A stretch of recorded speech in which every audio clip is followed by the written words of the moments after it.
Shalom, Bapak Ibu yang terkasih dalam nama Tuhan Yesus Kristus.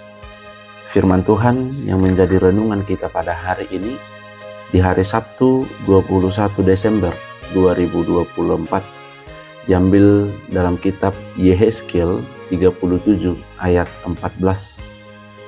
Aku akan memberikan rohku ke dalammu, sehingga kamu hidup kembali, dan aku akan membiarkan kamu tinggal di tanahmu.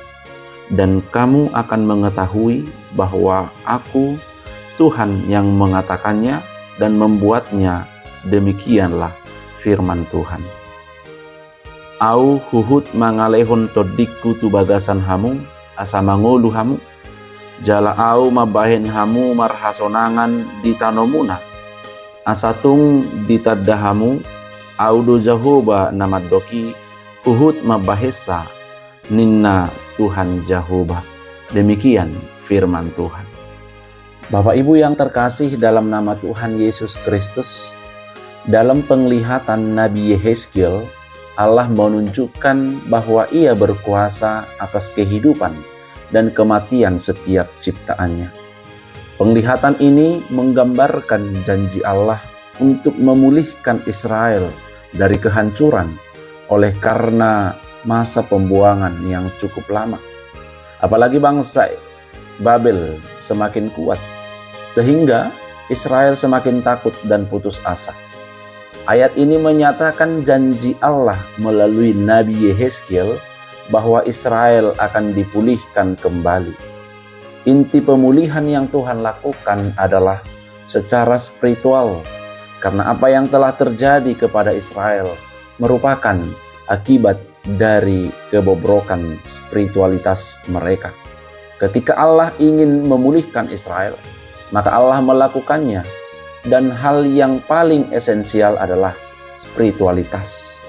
Belajar lewat renungan hari ini, terlebih firman Tuhan hari ini mengajarkan kita bahwa Allah yang mengatakan maksud dan rencananya adalah Allah yang pasti melakukan sesuai dengan perkataannya.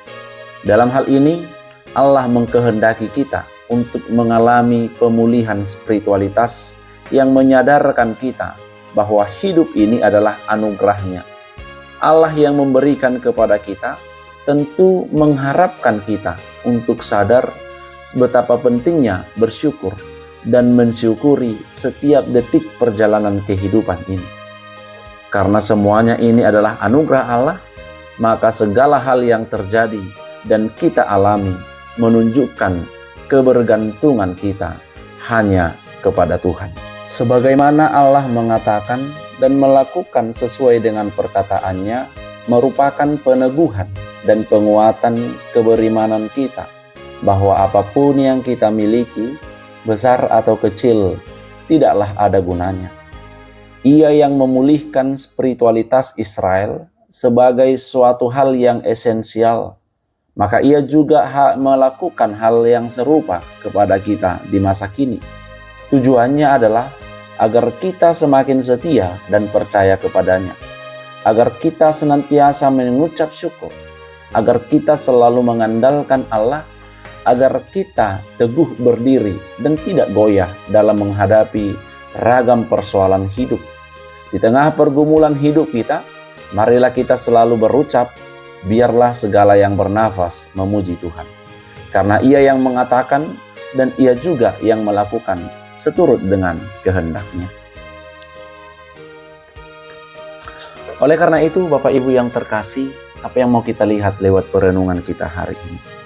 Melalui firman-Nya, Tuhan mengingatkan kita agar hidup di dalam pengharapan yang teguh, sebab Allah sendiri menganugerahkan roh kehidupan. Bukan hanya menghidupkan, Allah sendiri yang memberikan sukacita. Allah sungguh-sungguh setia akan apa yang difirmankannya.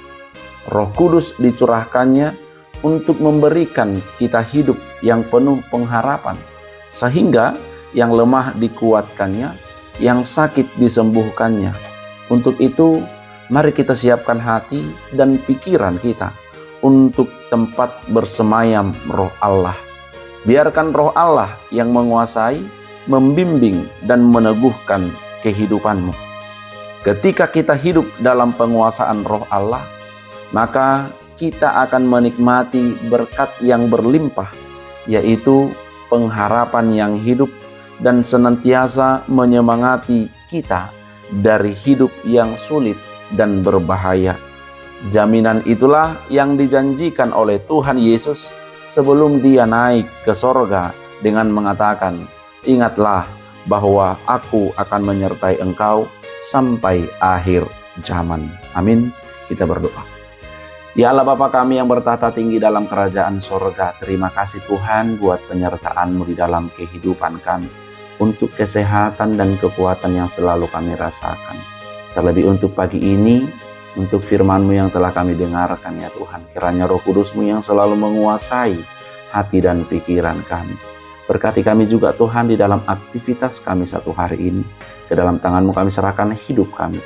Dalam nama anak-Mu Tuhan Yesus Kristus kami berdoa kepada-Mu. Amin. Parhalado dan Jemaat HKBP Palaran mengucapkan selamat ulang tahun untuk jemaat Tuhan yang berulang tahun pada hari ini. Terlebih untuk Inang Emiliani Putahayan yang berulang tahun ke-45 tahun. Firman Tuhan di dalam 1 Korintus 1 ayat 5, sebab di dalam Dia kamu telah menjadi kaya dalam segala hal, dalam segala macam perkataan, dan segala macam pengetahuan. Sekali lagi, selamat ulang tahun, Tuhan Yesus memberkati.